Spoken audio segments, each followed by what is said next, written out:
Dan hingga saat ini, Undang-Undang Perampasan Aset Koruptor masih belum juga disahkan oleh DPR. Yang tentu saja, Undang-Undang Perampasan Aset Koruptor ini sebenarnya sangat-sangat penting, terutama untuk Indonesia yang angka korupsinya bisa dikatakan masih sangat-sangat tinggi. Maka dari itu, tidak habis akal Pak Presiden Prabowo Subianto menerapkan sebuah langkah-langkah yang kalau saya katakan sangat-sangat luar biasa cerdiknya dengan menjalankan terlebih dahulu dari poin-poin krusial Undang-Undang Perampasan Aset Koruptor tersebut. Memang pada beberapa waktu yang lalu ada sebuah narasi lucu, katanya Undang-Undang Perampasan Aset itu untuk rakyat atau untuk koruptor. Padahal rekan-rekan dalam draftnya sudah sangat jelas bahwasanya yang paling menjadi desakan tertinggi rakyat adalah Undang-Undang Perampasan Aset Koruptor. Jadi tidak perlu babi bu, tidak perlu ini itu. Kita ingin bahwa Undang-Undang Perampasan Aset Koruptor tersebut disahkan agar memang mempertajam cara kita untuk memberantas koruptor di luar sana. Karena rekan-rekan, koruptor ini tidak takut mati. Bahkan Tuhan pun mereka tidak takut, tapi mereka takut miskin. Nah, dengan adanya Undang-Undang Perampasan Aset Koruptor ini diharapkanlah bisa memberikan efek jerak sekaligus bisa mengembalikan aset negara yang telah dicuri oleh para koruptor tersebut. Mau mereka apakan, mau mereka bayar siapapun, memfitnah kita, ya, menjelek-jelekan kita, mengatakan ini, nggak ada masalah. Kita kerja terus. Kita kerja terus untuk rakyat dan rakyat merasa dan melihat. Ya, jadi ini hari ini saya bahagia. Walaupun perjalanan masih berat. Tapi saya punya insting bahwa tahun 2026 kita akan melakukan langkah-langkah yang lebih berani lagi.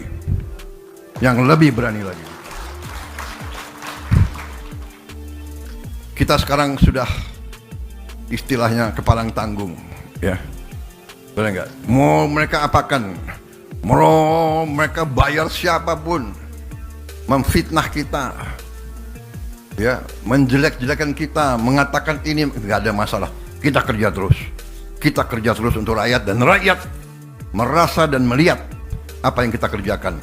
Kita akan selamatkan kekayaan negara dengan tidak ada keraguan. Saudara sekalian, terima kasih Satgas PKH, terima kasih keberanian saudara menurut saya adalah pendekar sejati. Kalian adalah patriot sejati. Kinerja kita, persatuan kita, teamwork kita, semua, kejaksaan, polisi, tentara, kementerian yang bekerja, karena di tempat masing-masing ada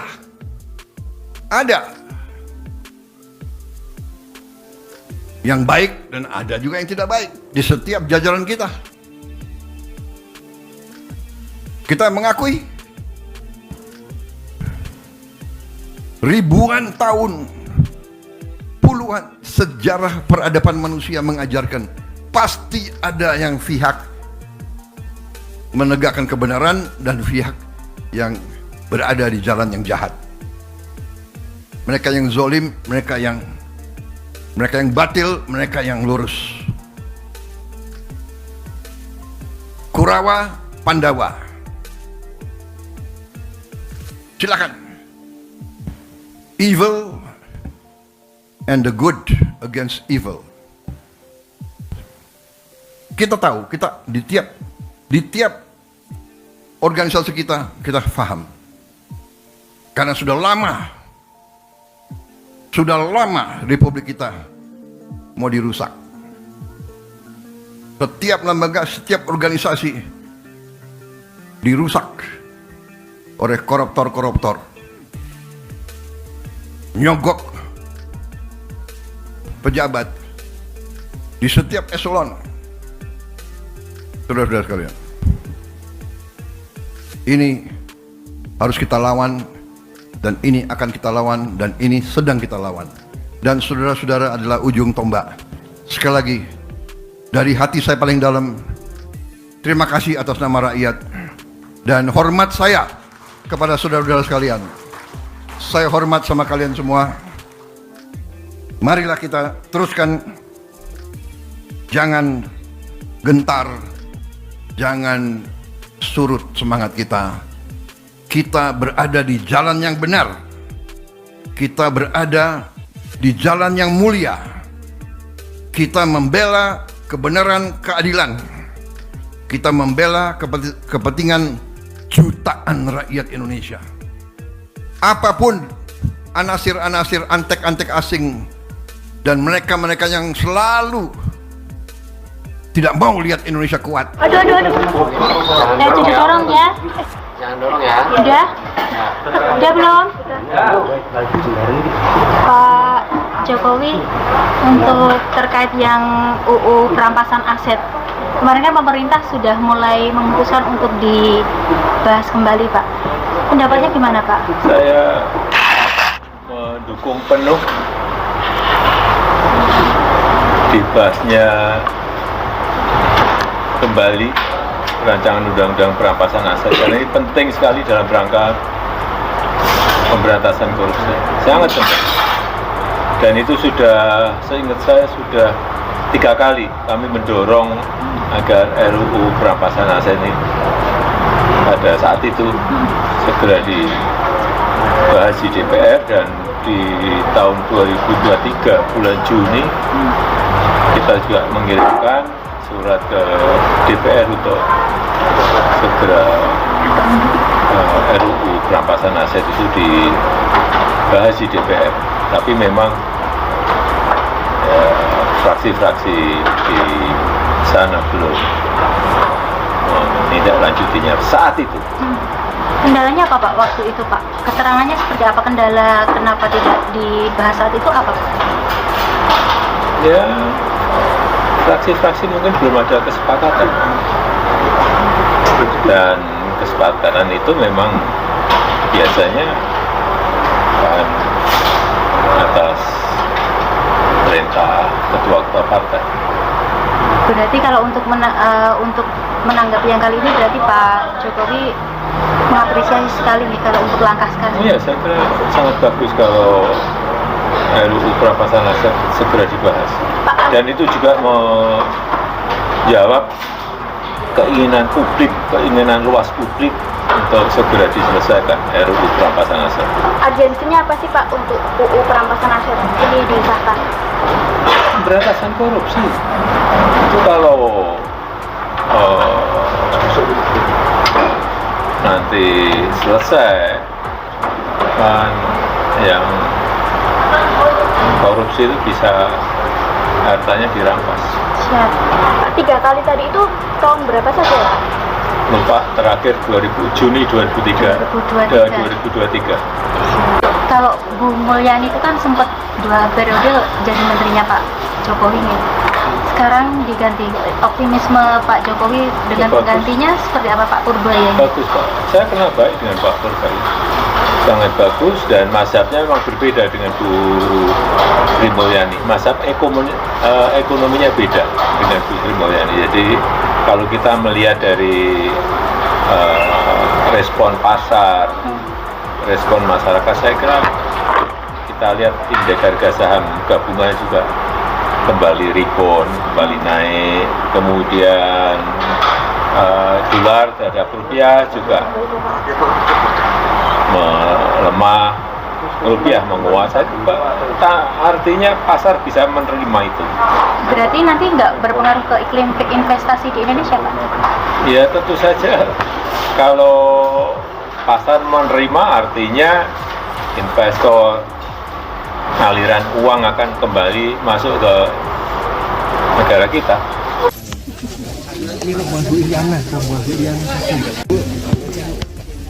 Oh iya deh. Oh gitu.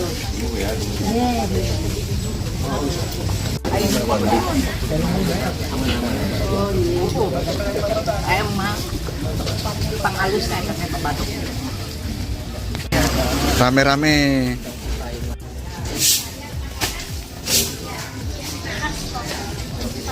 Satu lagi Pak, ini ijazah Mas Gibran disoalkan juga Pak, ijazah SMA. Ijazah Jokowi dimasalahkan, ijazah Gibran dimasalahkan, nanti sampai ijazah Jakarta dimasalahkan. Ya tapi apapun ikuti proses hukum yang ada, ya kita semuanya kita layani. Kalau melihat ijazah yang selalu dipermasalahkan ini, apakah juga masih ada orang besar yang ingin ada orang besar masih ada kaitannya sama ya ini kan tidak hanya sehari 2 hari, sudah 4 tahun yang lalu sudah ada itu. Ya, kalau yang nafasnya panjang itu kalau nggak ada yang membackup kan nggak mungkin. Gampang-gampangan aja. Kalau sekolahnya Mas Gibran Pak, memang dulu sudah di Singapura ya Pak? SMA dulu memang kelas 1 SMA? Iya, di Orchid Park Secondary School. Oh yang nyarikan saya ngerti lah. Yang merekomendasikan sekolahnya ya Pak? Merekomendasikan sekolah Yang nyariin setelah Pak Jokowi. Kenapa Pak dulu kok memilih Mas Gibran untuk sekolah di luar negeri Pak? SMA di luar negeri kenapa? biar mandiri aja. Menyampaikan beberapa hal. Yang pertama adalah bahwa Pak Presiden menyampaikan para pimpinan perguruan tinggi maupun para guru besar terutama ini adalah brains of our country. Jadi berkumpulnya orang-orang pintar yang seharusnya menjadi insan yang berguna bagi masyarakat, bangsa, dan negara. Jadi tadi Bapak Presiden menyampaikan, marilah kita refleksikan bersama. Tentu Bapak Ibu yang hadir tadi orang-orang terpilih yang dipercaya oleh masyarakat Indonesia untuk menjadi pengawal atau pemimpin akademik, pemimpin keilmuan. Tetapi Pak Presiden mengajak bersama-sama, marilah kita juga merefleksikan diri apa yang sudah bisa kita berikan kepada masyarakat, kepada bangsa dan negara. Kemudian juga tadi Pak Presiden mengundang secara khusus dan ini adalah undangan yang ketiga kalinya dalam kurun waktu kurang dari 1 tahun yang menunjukkan perhatian yang cukup besar Bapak Presiden dan juga di lain sisi ini juga adalah suatu amanat yang besar, harapan yang besar dari bangsa, harapan besar dari Bapak Presiden, bagaimana para pimpinan perguruan tinggi, bagaimana perguruan tinggi itu bisa mengambil peran yang penting pada pembangunan di Indonesia. Tadi Bapak Presiden juga menyampaikan beberapa hal lainnya. Yang pertama adalah tentang kondisi dunia, begitu ya, kondisi geopolitik, bahwa saat ini terjadi pergeseran geopolitik yang cukup signifikan sehingga setiap negara haruslah menjadi negara yang mampu mandiri, mampu survival, dan ini tentunya sektor penguasaan sains dan teknologi para perguruan tinggi itu diharapkan menjadi lokomotif negara kita, negara Indonesia di tengah pusaran dunia yang sangat dinamis, di tengah kekayaan sumber daya alam kita yang melimpah, tentu selayaknya mempersiapkan diri dan sekali lagi perguruan tinggi dengan para guru besarnya diharapkan memberikan peran yang signifikan dengan mengetahui kondisi yang disampaikan Pak Presiden tadi. Bapak Presiden berharap perguruan tinggi benar-benar memainkan peran yang signifikan, mencetak SDM-SDM kita yang unggul, gitu ya. Tadi Pak Presiden juga menyampaikan beberapa hal terkait kekurangan atau hal-hal yang masih belum sempurna di negara kita, seperti korupsi yang masih cukup besar, under invoicing, dan lain-lainnya, kebocoran-kebocoran negara yang besar, yang tentunya ini adalah tantangan bahwa perguruan tinggi harus mampu mencetak SDM yang tidak hanya mumpuni secara kapasitas, kapabilitas, tetapi juga memiliki integritas yang tinggi, memiliki rasa nasionalisme yang tinggi, dan juga memiliki keberpihakan yang besar pada masyarakat dan bangsa Indonesia. Ini tadi juga Bapak Presiden menyampaikan, dan ini menjadi refleksi bersama kita perguruan tinggi seluruhnya, agar betul-betul kita bisa menginformasikan tantangan bangsa kita besar, potensi negara kita sebenarnya sangat besar, tetapi tantangan besar, dan ini sekali lagi membutuhkan penguasaan sains, penguasaan teknologi, lahirnya SDM unggul yang berintegritas, ini menjadi sangat dibutuhkan saat ini. Kemudian juga Bapak Ibu yang media, teman-teman media, saya juga bisa sampaikan selanjutnya juga Bapak Presiden meminta riset-riset dan inovasi untuk membangun industri dan mengangkat pendapatan negara. Jadi tadi Bapak Presiden menyampaikan bahwa di era dulu perjuangan bangsa kita, para pahlawan negara itu adalah orang-orang yang bisa melawan penjajah, begitu ya, membela rakyat dari penjajahan. Nah, saat ini pahlawan-pahlawan ini adalah orang-orang yang bisa melakukan inovasi-inovasi, melakukan terobosan-terobosan sehingga bisa meningkatkan pendapatan negara. Tentu salah satunya ini dari sektor industri yang berbasis sains dan teknologi, dan karenanya marilah kita menjaga kekompakan, persatuan, sehingga riset dan teknologi ini bisa terus didorong, penguasaan sains dan teknologi itu terus berlangsung. Tadi Bapak Presiden juga menyampaikan agar industri itu berjalan beriringan, riset dan teknologi berjalan beriringan dengan industri-industri yang memang dibutuhkan oleh bangsa kita. Nah, ini harapannya adalah para guru besar, para pimpinan perguruan tinggi ini menjadi pahlawan-pahlawan bangsa kita dalam bentuk menciptakan terobosan-terobosan industri berbasis sains dan teknologi yang pada akhirnya bisa menciptakan industri-industri besar di Indonesia, bisa mengangkat pendapatan yang akan masuk ke dalam negara kita. Bapak Ibu yang kami hormati, terakhir tadi Bapak Presiden menyampaikan juga bahwa 18 hilirisasi industri yang akan dibuka oleh Danantara itu juga membutuhkan SDM dan riset serta inovasi. Ini adalah kesempatan besar bangsa kita. Industri-industri yang akan dibuka pasti membutuhkan sekali lagi SDM yang handal, dan juga membutuhkan riset dan inovasi. Dan ini sekali lagi perguruan tinggi harus memegang peran yang penting, harus mengambil peran yang signifikan. Ini saatnya perguruan tinggi bisa berkontribusi bagi negara dalam bentuk menghasilkan SDM unggul dan juga riset serta inovasi.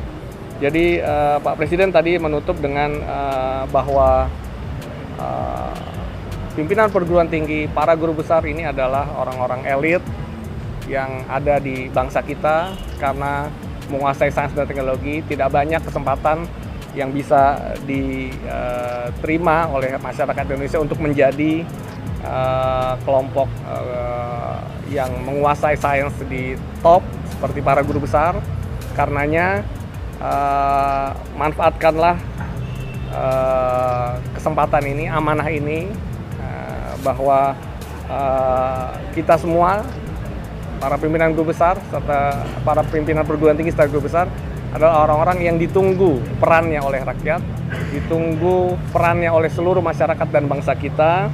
Dan karenanya tadi kita juga berharap bagaimana nantinya seluruh perguruan tinggi itu bisa bersinergi untuk memberikan perubahan, dan juga diharapkan kelompok-kelompok yang elit ini, para guru besar, pimpinan perguruan tinggi, itu bisa memberikan kemajuan dan kesejahteraan masyarakat. Secara khusus tadi kami perlu sampaikan bahwa Bapak Presiden juga menambah alokasi dana untuk riset dan inovasi seluruh perguruan tinggi itu sampai 4 triliun. Jadi itu adalah satu bukti, satu gambaran betapa memang Bapak Presiden memberikan amanat yang besar kepada perguruan tinggi, kepada seluruh peneliti, seluruh guru besar untuk memiliki kontribusi yang signifikan bagi kemajuan bangsa kita ke depan. Demikian yang dapat kami sampaikan. Terima kasih atas. Mohon maaf tadi karena terus terang waktu sangat terbatas. Tadi sudah masuk jam 12, kemudian terus sampai jam setengah 1. sehingga tidak ada secara khusus sesi diskusi. Namun tadi sambil berjalan, kami juga Bapak Presiden sambil meninggalkan tempat, tentu ada interaksi antara beberapa pimpinan perguruan tinggi dengan guru besar, dengan Bapak Presiden. Tetapi tadi di akhir Bapak Presiden juga menyampaikan dalam waktu yang tidak terlalu lama akan kembali mengundang untuk berdiskusi dengan para pimpinan perguruan tinggi setelah guru besar tadi. Jadi seperti itu, meskipun tadi tidak ada secara langsung ke forum, tetapi dalam proses meninggalkan ruangan Bapak Presiden sempat melakukan diskusi kecil dengan beberapa peserta. Baik, ada lagi ya? Tadi tidak secara rinci, tentu nanti kami diminta untuk berkoordinasi dengan Kementerian Keuangan maupun Kementerian Sesnek, tetapi intinya Bapak Presiden meminta anggaran penelitian ditambah 4 triliun. Ya, seluruh perguruan tinggi negeri dan swasta.